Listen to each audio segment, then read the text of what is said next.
ګرانو کتونکو، یو باچا خپل 3 وزیران ته حکم ورکړي چې دوی باغوله ولاړ سئ او زما دپاره ښه میوې په تیلۍ کې راوړئ.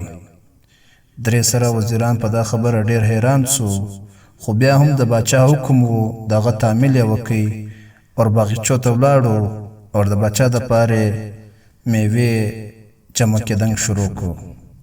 اول وزیر چې باغ له ولاړی، د سوچ وکړي چې د باچا دپاره به ډېرې ښه تازه اور بهترینه میوې جمع کوي.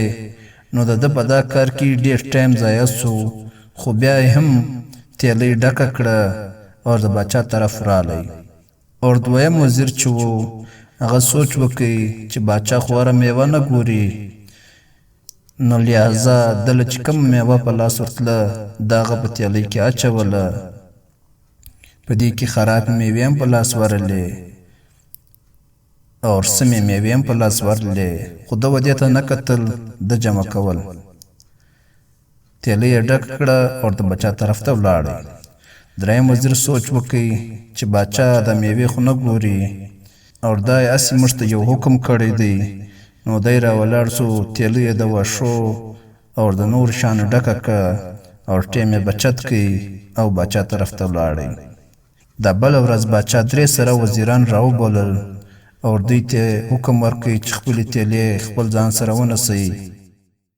او خپلې سپایانو ته حکم ورکړي چې دوی په ډېر لیرې جیب کې قید کړي او خپلې تیلۍ دوی سره ورکړي او 1 میاشت بعد یې بیا رایله کړي. نو اول وزیر سره چونکې ډېر ښه میوې ورسره وې، د به خپل جیل کې خپل ټایم په ډېر ښه طریقه سره تیر کړي او 1 میاشت بعد یې رایله کړي. دویم وزیر سره لږ شپې خو ښه میوې ورسره وې، خو لږ شپې بعد بیا د مجبورۍ د لاسه د خراب میوې هم وخوړې چې دغه د و چې دی ډېر بیمار سو، خو بیا هم ټایم په تیر کړي او ژوندی پاته سو. جبکې دا دریم وزیر د چونکې میوې نه وې جمع کړي، نو د ده دپاره د خوراک دپاره شی هم نه و او لږ شپې بعد دی مړ سلو. نو ګرانو کتونکو، د دې څه موږ ته دا سبق میلاویږي چې دا دنیا ته الله پاک موږ تاسو راستولی یو، موږ ته یې ټوکریانې په لاس راکړي دي. اوس دا زموږ مرضي ده چې په دې کې نیک اعمال اچو که بد اعمال اچو. او بیا موږ یو جیل ته ورداخلیږو چې هغه ته قبر ویل کېږي، او زموږ سره به خپل نیک اعمال ټوکرۍ موجود وي یا د بدو اعمال ټوکرۍ به موجود وي. که موږ هلته ټایم ښه پاسول غواړو، نو باید چې موږ دا ټوکرۍ د نیکو اعمال ډکه کړو.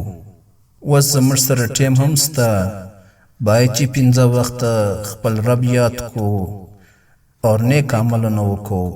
خدای پاک دې موږ تاسو ته د نیک عمل کولو توفیق راکړي. والسلام.